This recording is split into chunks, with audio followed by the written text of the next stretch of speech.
በስመ አብ ወወልድ ወመንፈስ ቅዱስ አሐዱ አምላክ አሜን።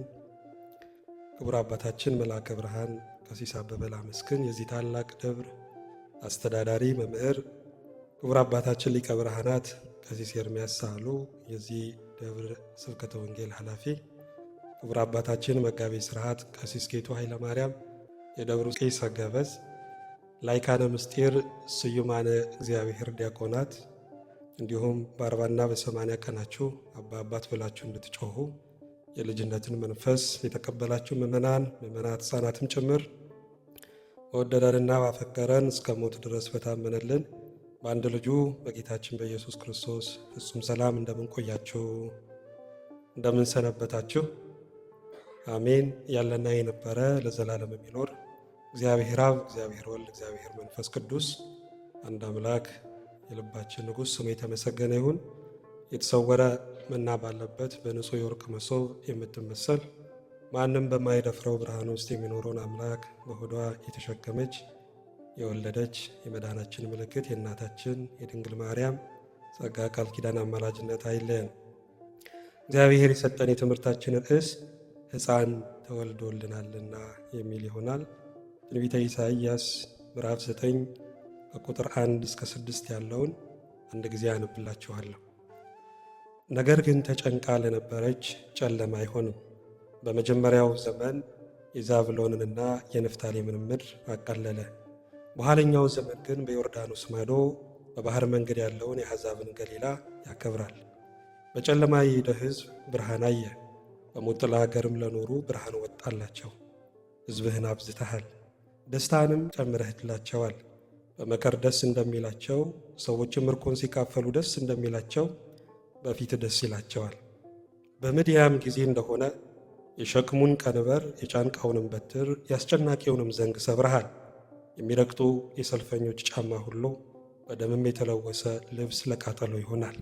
እንደ እሳት ማቃጠያም ሆኖ ይቃጠላል። ሕፃን ተወልዶልናልና ወንድ ልጅም ተሰጥቶናልና አለቅነትም በጫንቃው ላይ ይሆናል። ስሙም ድንቅ መካር፣ ኃያል አምላክ፣ የዘላለም አባት፣ የሰላም አለቃ ተብሎ ይጠራል ይላል። ስለ ቃሉ የቃሉ ባለቤት አምላካችን እግዚአብሔር ስሙ የተመሰገነ ይሁን። ይህንን ቃል ያጻፈ ሕያው መንፈስ ቅዱስ ነውና የቃሉን ፍቺ እንዲያብራራልን ጥበቃው በዙሪያችን ማዳን በረከቱ በመካከላችን እንዲሆንልን እግዚአብሔር ተናገረ እኔ ደግሞ ሰማው እንድንል ጸጋው እንዲበዛልን ሕልውናው እንዲሰማን ቅዱስ ፈቃዱ ይሆንልን። ርዕሳችን ምንድን ነው? ሕፃን ተወልዶልናልና የሚል ነው። እንግዲህ ትንቢተ ኢሳይያስ በሊቃውንቱ አጠራር ደረቅ አዲስ ወይም ደግሞ የብሉይ ኪዳን ሐዲስ እየተባለ ይጠራል።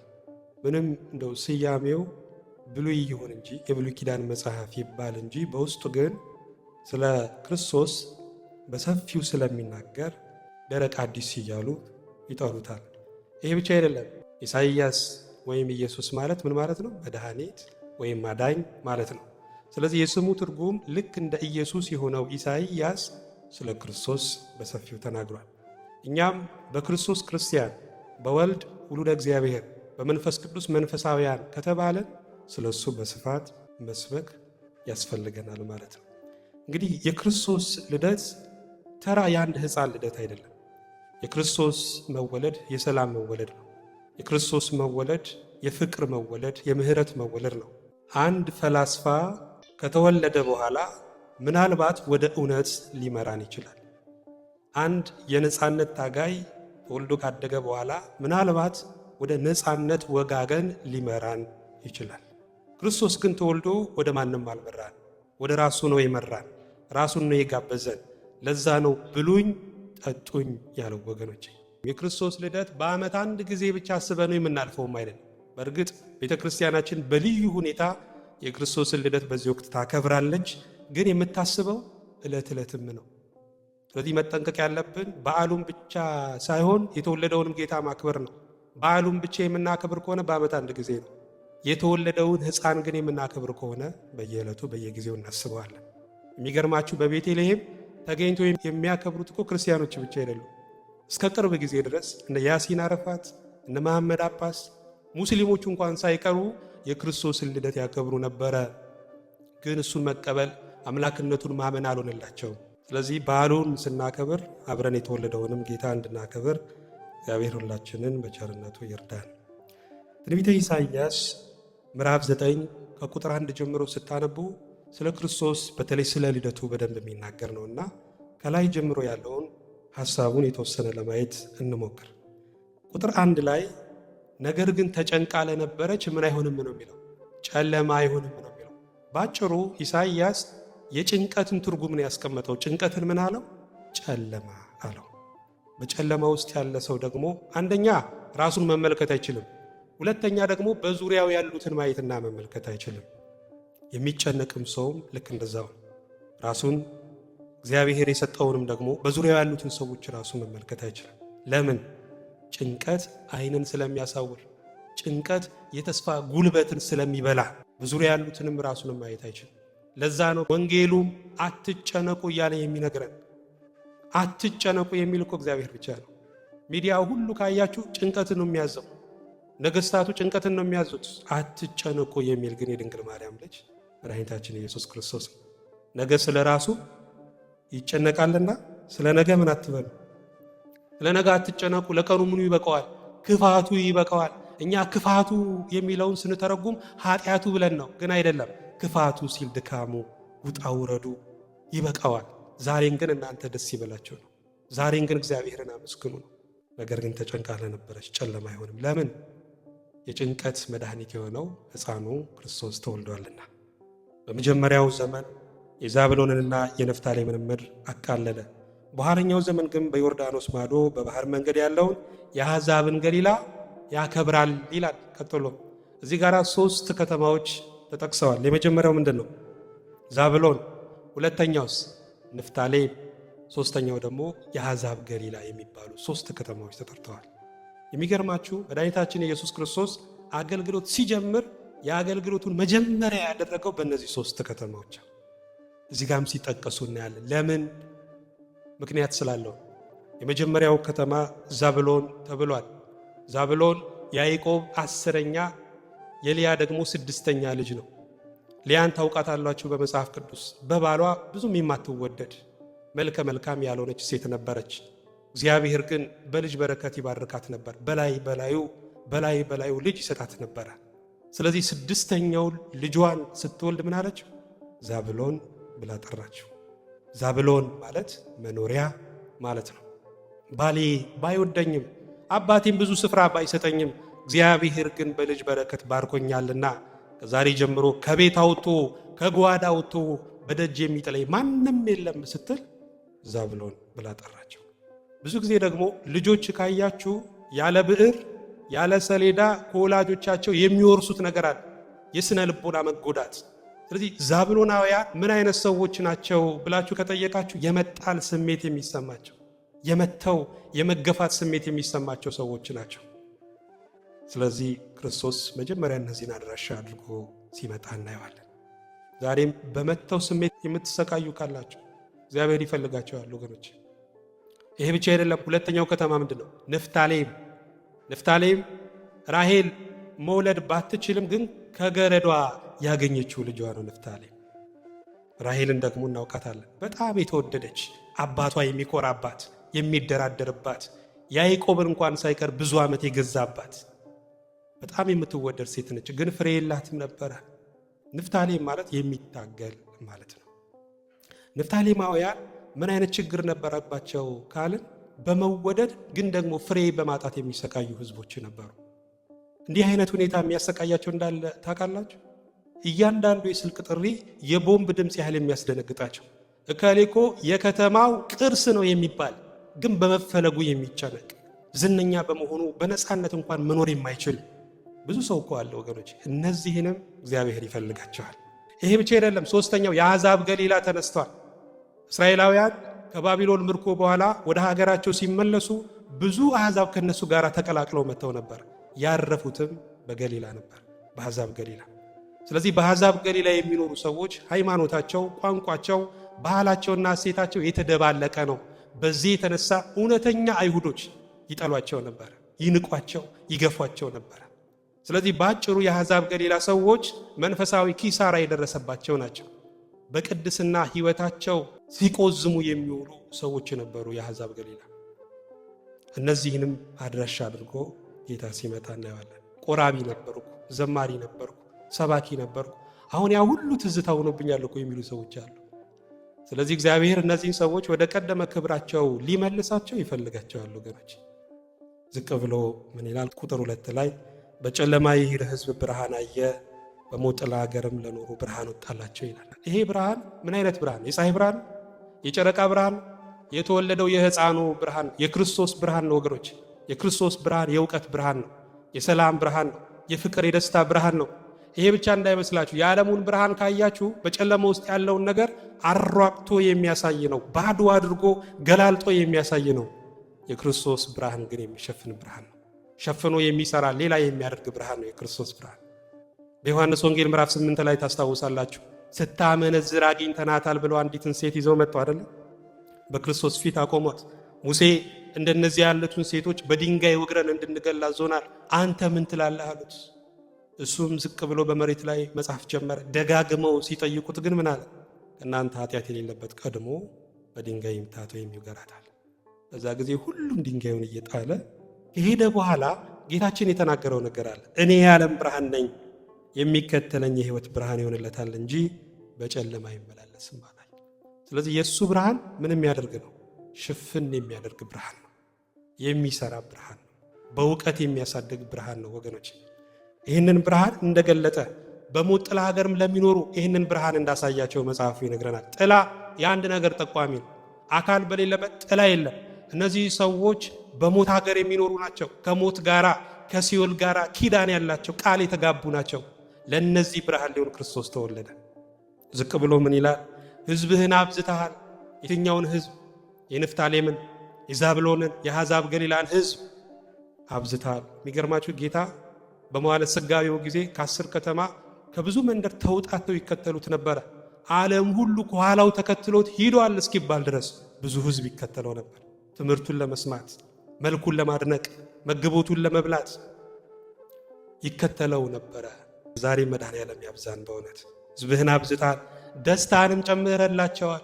ከዚህ በፊት ብዙ ጊዜ ተብሏል። ደስታ በፍለጋ የሚገኝ እንዳይመስላቸው። ከአሜሪካ ለንደን በመገላበጥ ደስታ አይገኝም። ደስታ ባለን ገንዘብና ባለን ዝና የሚመጣም እንዳይመስላችሁ። ደስታ እውነተኛ አድራሻ አለው። ደስታ የሚንቆረቆርበት ስፍራ አለው። እሱም የት ነው ካለን እግዚአብሔር ዙፋን ነው። ክርስቶስ ነው የደስታ ሁሉ መሰረት። ለዛን ሁል ጊዜ በጌታ ደስ ይበላችሁ የሚለው ቅዱስ ጳውሎስ። ሁል ጊዜ እኮ በትዳር ደስ አይል፣ ሁል ጊዜ በስራ ደስ አይል፣ ሁል ጊዜ በትምህርት ደስ አይል፣ ሁል ጊዜ ከሰዎች ጋር ባለን ግንኙነትም ደስ አይልም። ሁል ጊዜ ግን በእግዚአብሔር መደሰት ይቻላል። ሰው ዓለምን ሁሉ አትርፎ በነፍሱ ከተጎዳ ምን ይጠቅመዋል እኮ ነው የሚለው። ሰው በዓለም ላይ የፈለገውን ማዘዝ ማድረግ ቢችል ግን እውነተኛውን ደስታ ካጣ ምን ይጠቅመዋል ወገኖች? ይህንን ደስታ ክርስቶስ ይሰጣል። ደስታን ጨምረህላቸዋል። በመከር ደስ እንደሚላቸው ሰዎች ምርኮን ሲካፈሉ ደስ እንደሚላቸው በፊት ደስ ይላቸዋል። እዚህ ጋር እግዚአብሔር ለሕዝቡ ሁለት አይነት ደስታ ሲሰጥ እናየዋለን። የመጀመሪያው የመኸር ደስታ፣ ሁለተኛው ደግሞ የምርኮ ደስታ። የመኸር ደስታ ምንድን ነው? አንድ ገበሬ ክረምቱ ካለፈ በኋላ ውርጩ ካለፈ በኋላ ያ በዛ በጭቃ ውስጥ መርመጥመጡ ካለፈ በኋላ በመኸሩ በቡቃያው ምን ይለዋል? ደስ ይለዋል። ወታደርም ከትግሉ ከጦርነቱ በኋላ ምርኮ ሲካፈል ምን ይለዋል? ደስ ይለዋል። እግዚአብሔርም የመኸርና የምርኮ ደስታ ሲሰጥ እናየዋለን። አንድ ገበሬ እህሉን አጭዶ ወደ ጎተራ ሲከት ደስ እንደሚለው ክርስቶስም ሕዝቡን ከሲኦል ወደ ገነት ሲያፈልስ ምን ሆኗል? ደስታ ሆኗል። አንድ ወታደር በነፍሱ ተወራርዶ ጦርነቱን ካሸነፈ በኋላ ምርኮ ሲወስድ ደስ እንደሚለው ክርስቶስም በነፍሱ ተወራርዶ ደሙን አፍስሶ የማይገባውን ሞት ተቀብሎ ሕዝቡን ለሕይወት ሲማድረግ ምን ሆኗል? ደስታ ሆኗል ወገኖች፣ ደስታ ሆኗል። እግዚአብሔር ስሙ የተመሰገነ ይሁን። በምድያም ጊዜ እንደሆነ የሸክሙን ቀንበር የጫንቃውንም በትር ያስጨናቂውንም ዘንግ ሰብረሃል። በምድያም ጊዜ እንደሆነ የምድያምን አስቸጋሪ ሁኔታ ታስታውሳላችሁ አይደል? እስራኤላውያን ትልቅ ጠላት ነበረባቸው። ምዳማውያን የሚባሉ በዓመቱ መጨረሻ የሚመጡ በረከት አሽትተው የሚመጡ እንስሳውን እህሉን ሊወስዱ የሚመጡ የሚችሉትን ወስደው የማይችሉትን አቃጥለው የሚሄዱ ብርቱ ጠላት ነበረባቸው እስራኤላውያን። ያንን አስቸጋሪ ሁኔታ ምን አድርጓል? እግዚአብሔር አስወግዷል። ልክ እንደዛው በነፍስ ላይ የነበረውን ችግር የተወለደው ሕፃን የሚያስወግድ ነው። ስሙ የተመሰገነ ይሁን። በእውነት ይሄ ብቻ አይደለም።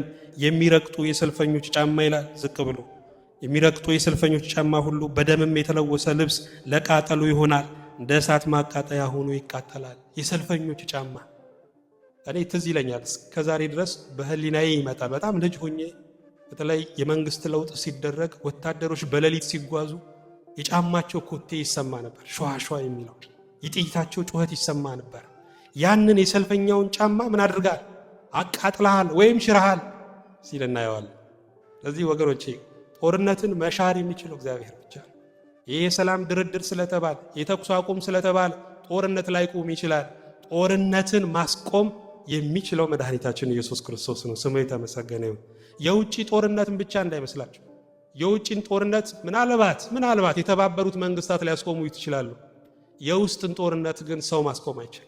የተባበሩት መንግስታትም አያስቆሙትም። የውስጥን ጦርነት ጸጥ በል ዝም በል ማለት የሚችል መድኃኒታችን ኢየሱስ ክርስቶስ ነው። ወገኖች ጦርነትን የሚሽር ነው። ይህን ካለ በኋላ ሕፃን ተወልዶልናልና የመጠቃትን ስሜት የሚያርቅ በመፈለግም የሚመጣን ጭንቀት የሚያርቅ መንፈሳዊ ኪሳራን እሱንም የሚያስተካክል ጦርነትን ደግሞ የሚሽር የሞትን ጥላ አስወግዶ ብርሃንን የሚያወጣ ሕፃን ምን ብሏል? ሕፃን ተወልዶልናልና ይላል። እግዚአብሔር ስሙ የተመሰገነ ይሁን። መቼም የክርስቶስ ልደት ብዙ ትርፍ ነው ያለው። እያንዳንዱን መዘርዝር አንችልም። የመጀመሪያው ግን ሕፃኑ ወይም ክርስቶስ በመወለዱ ያገኘነው ትርፍ ምንድን ነው ካለን እግዚአብሔር ከኛ ጋር ሆኗል። የማይታየው ጊዜና ዘመን የማይቆጠርለት አምላክ በስጋ ማርያም በሚታይ ስጋ ጊዜና ዘመን ሲቆጠርለት የሚዳሰስ የሚታይ ሲሆን እንመለከተዋለን ወገኖች። ስለዚህ የክርስቶስ ልደት እግዚአብሔር ከኛ ጋር የሆነበት እግዚአብሔር አማኑኤል ተብሎ የተጠራበት እኛን በስጋ የተዛመደበት ወገናችን ዘመዳችን የሆነበት ነው። ለዛ እኮ ነው የመላእክትን ሳይሆን የአብርሃምን ዘር ይዟል የሚለው የዕብራውያን መልእክተኛ። ለዛ ነው የሀገራችንም የኔቢቶች መቼም ሊቅ ናቸው። ሲናገሩ ምን ይላሉ?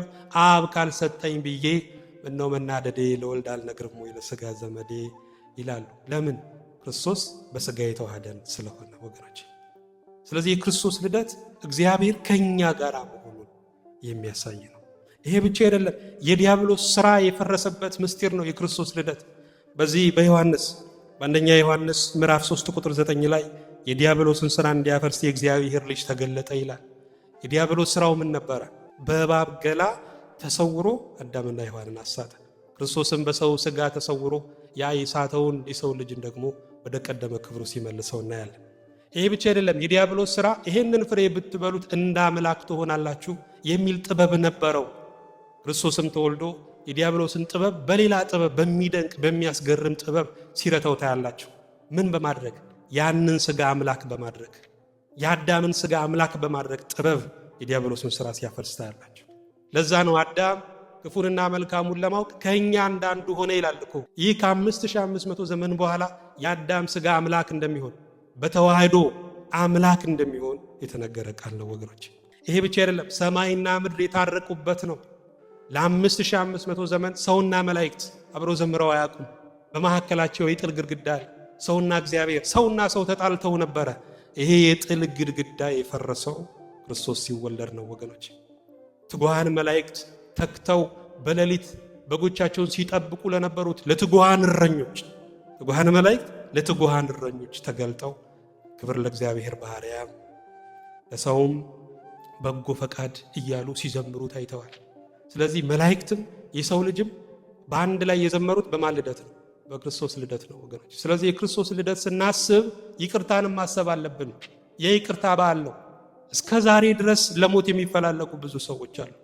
ግማሹ ስሜን አጠፋ፣ ግማሹ ገንዘቤን አጠፋ ብለው እስከ ዛሬ ድረስ ቂማቸውን ያላወረዱ ብዙ ሰዎች አሉ ወገኖች። ከዛሬ ጀምሮ ግን እንድንተው፣ ምክንያቱም በዓሉን ስናከብር በይቅርታ ነው።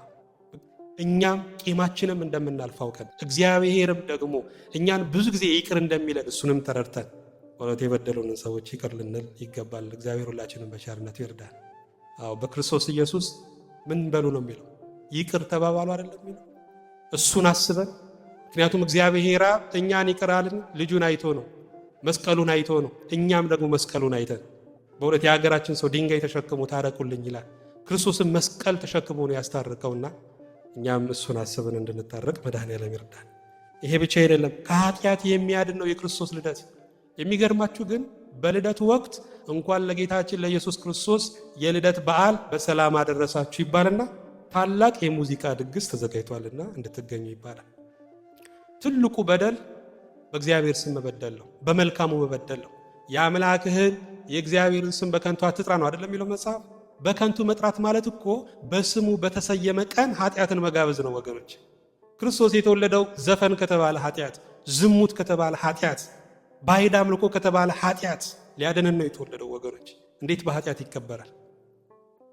አሁን ያለው ትውልድ በእርግጥ ከዛ እየወጣ ይመስላል። እግዚአብሔር መጨረሻችንን ያሳምርልን። ስለዚህ የእሱ ልደት ከኃጢአት የሚያድን ነው። ይሄ ብቻ አይደለም፣ የዘመንን ታሪክ ለሁለት የከፈለ ነው የክርስቶስ ልደት። የሚያምነውም የማያምነውም ቢሆን ከክርስቶስ ልደት በፊትና ከክርስቶስ ልደት በኋላ እያለ ነው ቀንን የሚቆጥረው።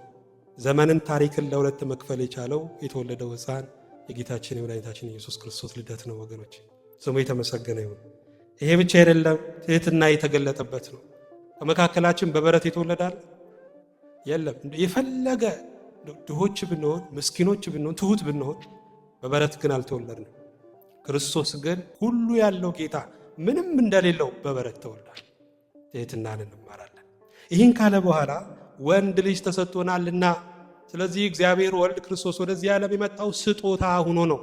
አብም ለሕዝቡ ከሰጠው ውድ ስጦታ አንዱ ምንድን ነው ካለን መድኃኒታችን ኢየሱስ ክርስቶስ ነው ወገኖች። ለዛ ነው ቅዱስ ጳውሎስ በሮሜ መልእክቱ ምዕራፍ 8 ቁጥር 32 ላይ ለገዛ ልጁ ያራራለት፣ ነገር ግን ስለ ሁላችን አሳልፎ የሰጠው ያው ከእርሱ ጋር ደግሞ ሁሉን ነገር እንዲያው እንዴት አይሰጠንም?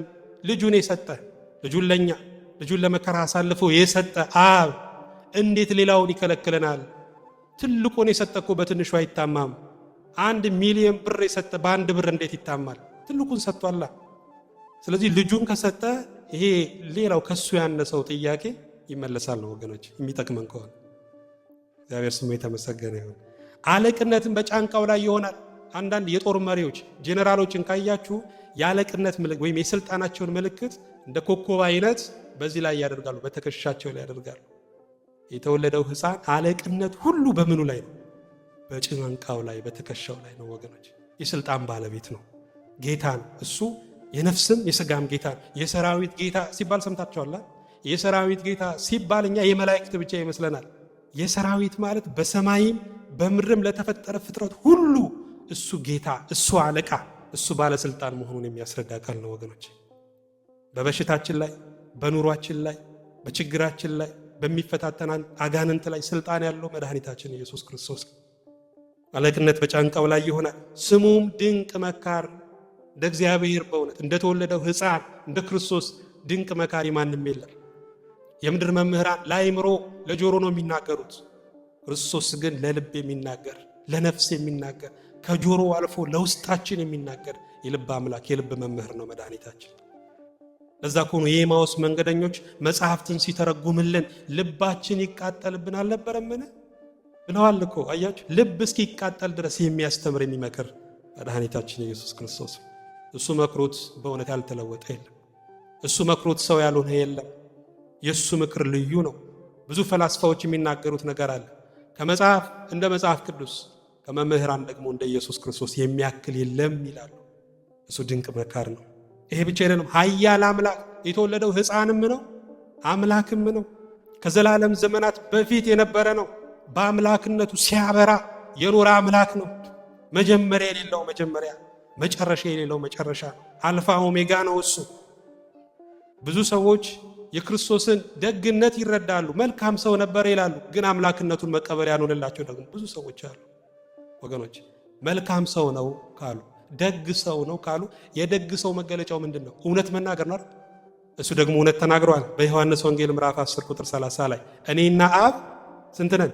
አንድ ነን። በፈቃድ በስልጣን በባህሪ ዓለምን በመፍጠርና በማሳለፍ አንድ ነን ብሎ እውነቱን ተናግሯል። ስለዚህ ይህንን እውነት መቀበል አለባቸው ወገኖች። ዮሐንስ ወንጌል ምዕራፍ 1 ከቁጥር 1 እስከ 14 ያለው የክርስቶስን አምላክነት በደንብ የሚናገር ብዙ መናፍቃን የተረቱበት ክፍል ነው።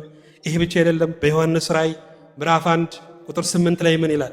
ያለውና የነበረው የሚመጣው ሁሉንም የሚገዛ ጌታ አምላክ አልፋና ኦሜጋ እኔ ነኝ። ሙቼ የነበረ እነሆ ከዘላለም እስከ ዘላለም ድረስ ሕያው ነኝ፣ የሞትና የሲኦል መክፈቻ በእጄ ያለ ሲል እናየዋለን። ክርስቶስ እንደተናገረው ምልክቱ ሙቼ ነበረ ማለቱ ነው። ምክንያቱም አብ አይሞትም፣ መንፈስ ቅዱስ አይሞትም፣ መላእክትም መሞት የማይችሉ ናቸው። የሞተው ሥጋ የተዋሃደው በድንግል ማርያም ሥጋ ሰው ሆኖ የተገለጠው ክርስቶስ ብቻ ነው። ይህ ጌታ ምን አለ? አልፋና ኦሜጋ ጌታ አምላክ ማን ነኝ? እኔ ነኝ ሲል እናየዋለን። ስለዚህ የተወለደው ሕፃን አምላክም ነው። የዘላለም አባት ይለዋል። አባትነቱ የኮንትራት አይደለም፣ ጊዜያዊ አይደለም። እንደውም በዘዳግም ምዕራፍ 33 ቁጥር 27 ላይ መኖሪያ የዘላለም አምላክ ነው ይላል። የምንኖረው በስራችን አይደለም፣ የምንኖረው በድካማችን ጠዋት ወጥተን ማታ ስለገባንም አይደለም። የሚያኖረን እግዚአብሔር ነው።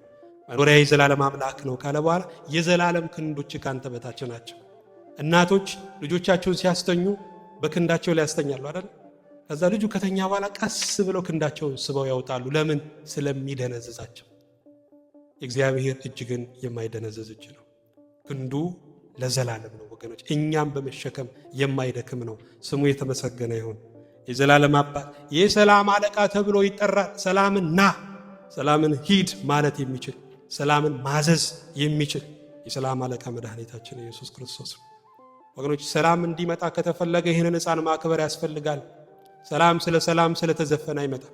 ሰላም ስለ ሰላም መንገድ ዘግተን ስለተሰበሰብንም አይመጣም። ሰላም ስለ ሰላም ነጭ ርግብ ስለተለቀቀም አይመጣም። ሰላም የሚሰጠው ከእግዚአብሔር ነው። የሰላም ሰጪው የሰላም አዛዡ የተወለደው ሕፃን መድኃኒታችን ኢየሱስ ክርስቶስ ነው ወገኖች።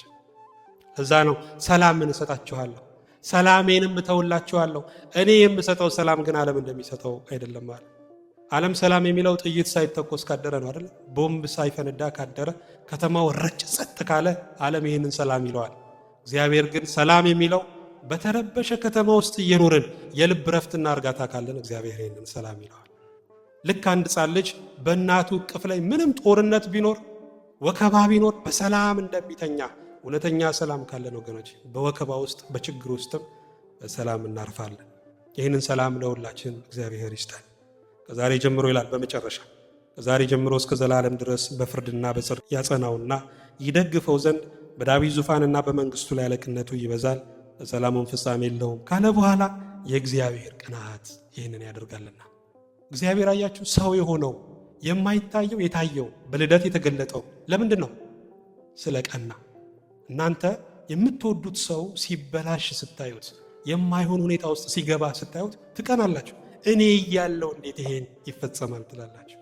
እግዚአብሔርም ሰው የሆነው ቀንቶልን ነው። እኔ አባታቸው እግዚአብሔር እያለው ልጆቼ ለምን ይሞታሉ ብሎ ገነትን መንግሥተ ሰማያትን አዘጋጅጄላቸው እንዴት ሲኦልና ገሃነም ይወርዳሉ ብሎ ቀንቶ ነው እግዚአብሔር ሰው የሆነው። በእውነት ቅናቱ ነው ያዳነን፣ ሰው ያደረገን የእሱ ቅናት ነው ወገኖች። አዎ ክርስቶስ ተወልዷል። የሚገርማችሁ በቤተልሔም በከብቶች ማደሪያ ለምን የተወለደ ይመስላችኋል? አውግስጦስ ቄሳር ዓለም ሁሉ እንዲጻፍ ትእዛዝ ሰጠ አይደለ? ከዛ ዮሴፍና እመቤታችን ወደ ቤተልሔም ሄዱ። በቤተልሔም ግን ምን ሆኖ ነበረ? በእንግዶች ቦታው ተሞልቶ ነበረ። ስለዚህ ስፍራ አጡና በበረት ውስጥ እመቤታችን ልጇን ኢየሱስ ክርስቶስን ወለደችው። ስለዚህ ዛሬ በእንግዳ ኃጢአት በእንግዳ የስተት ትምህርት ልቦናችን ተመልቶ ለሕፃኑ ስፍራ እንዳናጣ በእውነት ለድንግል ማርያም ለቅዱሳኑ ሁሉ ስፍራ እንዳናጣ መድኃኔዓለም በቸርነቱ ይርዳን። በቤተልሔም የተወለደው ሕፃኑ ክርስቶስ ዛሬም ደግሞ በሀገራችን በትዳራችን በልባችን በሰላም እንዲወለድ በፍቅር በአንድነት እንዲወለድ ቅዱስ ፈቃዱ ይሆንልን።